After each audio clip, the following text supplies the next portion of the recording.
A lot of potential clients are looking for a Class A motorhome under 35 feet and is under $60,000. Well, I have a used one here that may be that solution for you.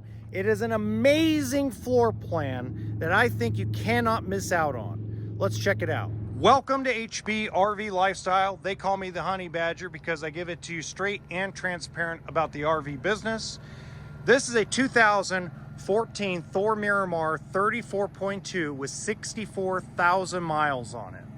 Now this is located in Nevada. The customer put it on consignment and they want $59,500 for it, which is actually pretty reasonable considering the market.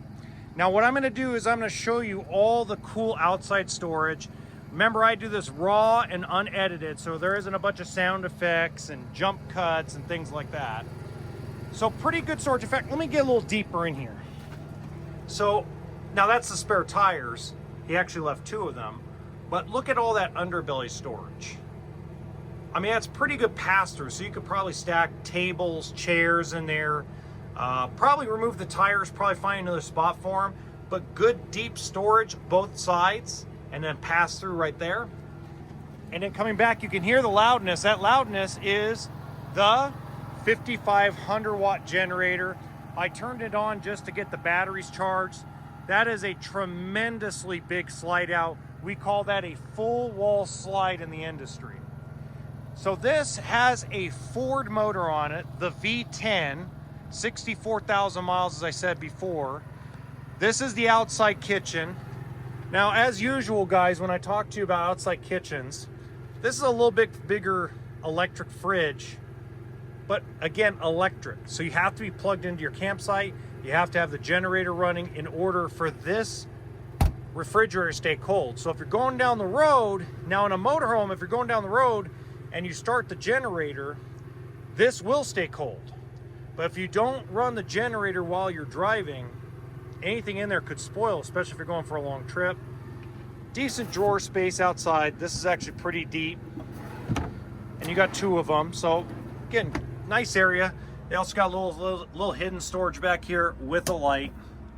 It's pretty cool. This is tiny and horrible, but it has its uses. Spices, canned goods, maybe chili beans, things like that. And it does have its own outlet, so if you want to plug something in like a blender or something of that nature, you have that opportunity. Now, he set up a 4 battery system, and the reason why he put a 4 battery system in it is because it has a residential refrigerator, and then it has hydraulics for the slide out, and hydraulics, watch this folks, hydraulics for the leveling system. Now, I did not put the second, oh, it's only got 1 slide, I'm sorry. Okay. Coming up here, there's a TV in there. I forgot the key. I'm a dummy. You got access to your water tank. Again, you get to see the storage on the other side. And this is on a 20,000 pound chassis. Okay, let's go inside. Now inside, you've got your dash air conditioner. You got 2 roof mounted ACs, big furnace. Now let's look at some of the downsides, because everybody has their ups and downs about used.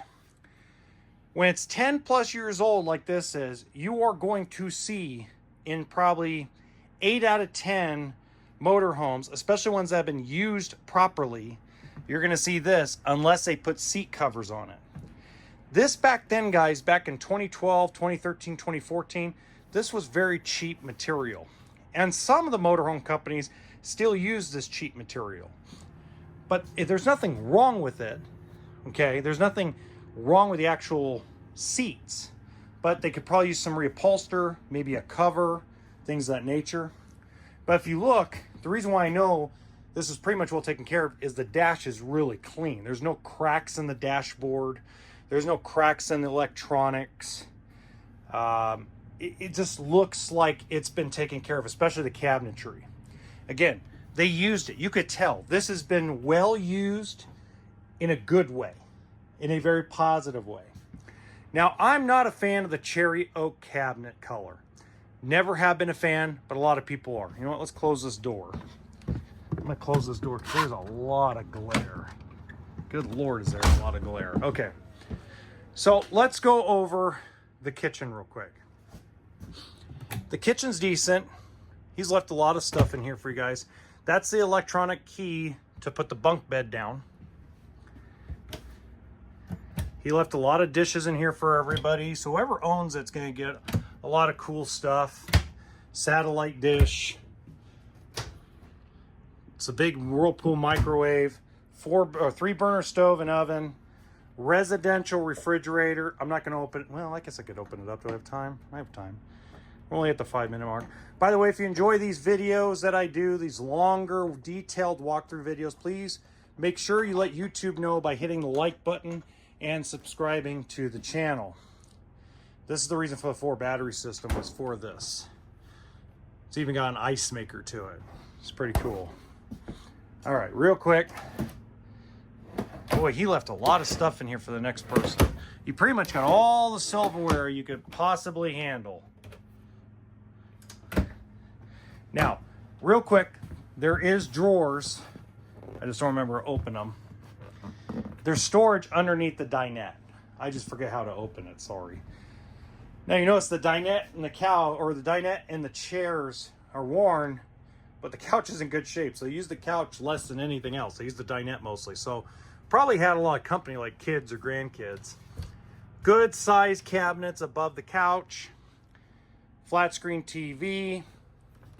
And then you've got a nice pantry. He even left a toaster in here for somebody. So that's good stuff. He put this bar up here because he was putting DVDs and Blu-rays there. God, is that smart. That's really smart. I should like point out some of the intelligent stuff this guy did. Look at all these bars. Smart guy. Bathroom is really decent size. Good size sink. Toilets in an area where you're not going to feel claustrophobic. You got a tiny little linen cabinet, tiny little medicine cabinet as well. And then you got a decent sized shower. It's pretty good for one person, even if you're tall. He also had washer dryer installed. So you got a stackable washer dryer in here. He put the bungee cords for the extra closet space, because he said that these, ever since he bought it new, and he couldn't change it, when you go over bumps, they pop open. Good size closet space, flat screen TV, all the drawers. Very, very exciting. I mean, you could go on the road in this thing for a while. I mean, I'm very impressed. I haven't seen this much drawer space in a gasoline motorhome in a while. Now, I'm not going to open up those cabinets, but you can tell it's a walk-around king bed. You see how much space you have to walk there. Space to walk around here. Let me show you over here. This is the slider area. So, gentlemen, this is where you're sliding on this side of the bed. Spouse is on this side, right? Okay, so it does have an inverter. It has a remote control. This is the old school remote control for the slides, the awning, things of that nature. He had installed a 220 watt solar panel and charge controller. And then of course you have a separate area for the air conditioning unit. By the way, as always, actually this time in the top right hand corner, or maybe I'll put it in the middle, I'm actually going to put a playlist of all the used motorhomes and used travel trailers that I have filmed in the past. Okay? Happy camping, guys. Remember, toolkit and sense of humor.